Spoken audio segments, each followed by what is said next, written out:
Hi, hello, here we go again, and we are at Clayton Brook, just to have a look, see what we can see. Flying a drone. It depends where they were filming and where they were flying drones and that as well, doesn't it? Yeah, but you just said anywhere can get attacked, so... Yeah, you can, yeah. Yeah, so so in that theory, you should stop everybody, shouldn't you? No, Well, why are you stopping me now? because it's near police property and stuff like that. But police stations have never been attacked by terrorists. No, I've never said they have either. No, but you're saying that that's a cause for stopping me. Yeah, we're allowed to, obviously we're allowed to stop anyone we want. We're having a general conversation at the end of the day. Like, you see what you're doing. We're not, I never said we were having a general conversation. I know, but you've just been flying. All we want to do is just ask why. You're not giving us details, fair enough. That's your legal right, and that's all we're just asking. Okay? What are your details? Michael, do you want me to write it down for you, or? No, you can tell me. Yeah, PC Cunningham, 15936, Could do based it, at Longside yeah. Police Station. PC Fenton 09289, based at Longside Police Station. Alright. So all it is, just, like I say... I've been to Longside. Oh, have you? Yeah. Right, are you from that side, or...? No, just, I was filming it. Ah, right, fair enough. Again, no one's stopping you from doing these things. So I got stopped there as well. Oh, did you? Yeah, and I got searched.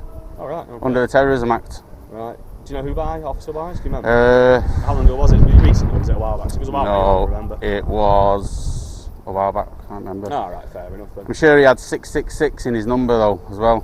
Honestly. Things like that stick in my Yeah, mind, so yeah. that's fair enough. So. And he was a right plonker as well. He didn't even know. He said section 23, 33, and then I had to correct him and say it was 43.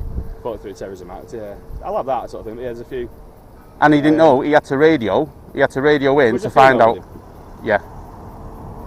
Yeah, I've seen it on you. You put it on YouTube. Yeah. Yeah, I've seen it. Yeah, it's fair enough. Like I say, people are allowed to film. It depends on how they're filming and what they're filming and stuff like that.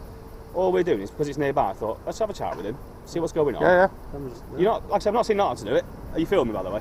I am, yeah. Yeah, fair enough. So, Are you filming? No, it's not actually recording, but it is on, but it's not, yeah, my colleague's recording. All it is like I say, same if you're walking down the street acting a bit suspicious, not you, but anybody, we might stop and go, what are you up to around here, what are you doing and stuff like that. We're allowed to do that, obviously.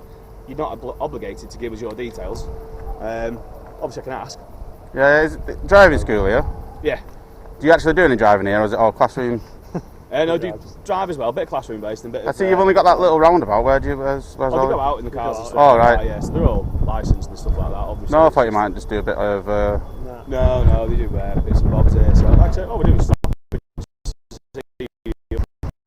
see what happens from there, but, you know, But like most people are honest and decent enough to talk and just go, right, let's resolve it rather than cause loads of problems. But like I say, like most arrests, you've got to be released within 24 hours, haven't you? Is that right? 12 hours? 24 Generally hours? 24. You can go up to 72 with the superintendent's authority. But then obviously if certain details aren't met, potentially we could look at remanding you to go to court. But again, that's where people... But if I'm not giving me details, you'd never know if I didn't turn up, would you? Like, well, it depends if you got released to turn up anyway then. So you probably won't get released, you get sent to court first, and then the courts will decide what happens from there. Which is out of our hands, obviously. Yeah. So, no, but yeah, obviously there's different ways around different things, isn't there? Generally, the first point is let's just stop and have a chat and see how you're feeling and what you're up to and go from there with it, really. But obviously you don't want to speak to us, that's... How are you feeling? Me? I'm alright, mate. Yeah. You? Yeah, I know, it's just a general conversation. Being nice to us, no problems, I say. Not much more can we do, is there, really? No. No, so... obviously, you've been stopped by us. Do you want our details or anything like that? Do you want any forms? No, I've got your numbers. Anyway, so it is on there.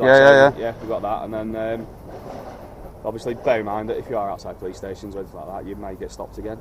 I think you understand that, but you obviously know your rights and all that stuff.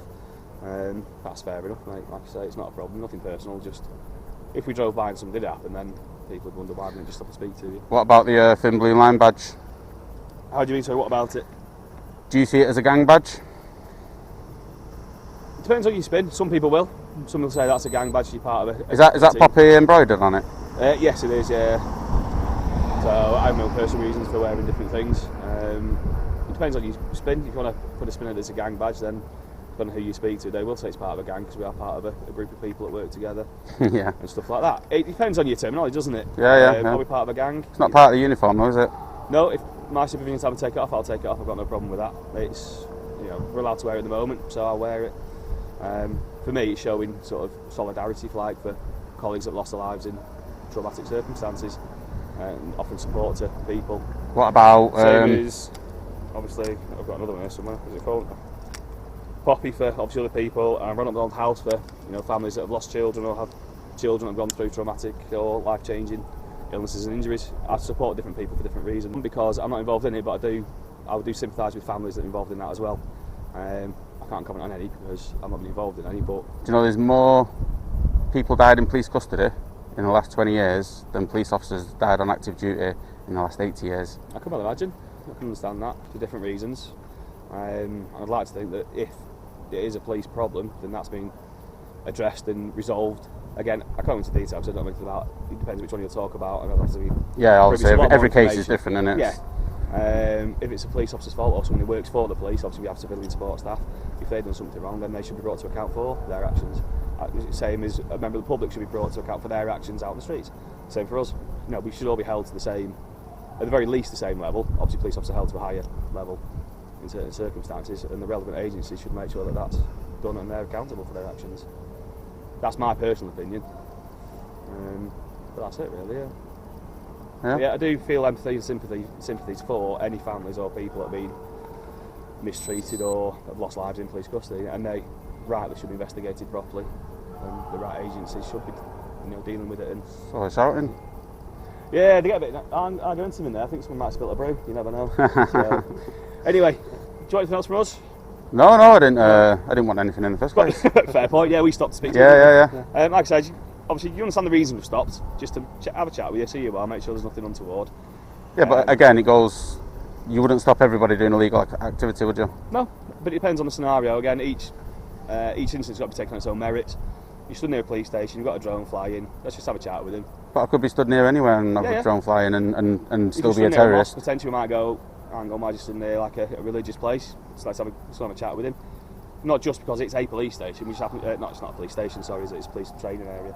But because we've come out there and seen you, let's have a chat with this gentleman. Let's go and see who he is, what he wants to talk about, if anything. And stuff like that. If you stood outside a mosque doing the same thing, we might want to speak to them as well. A little bit racist, aren't it?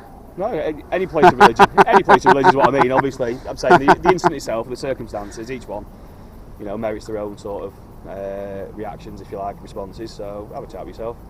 You don't do anything wrong as far as I'm concerned in that sense.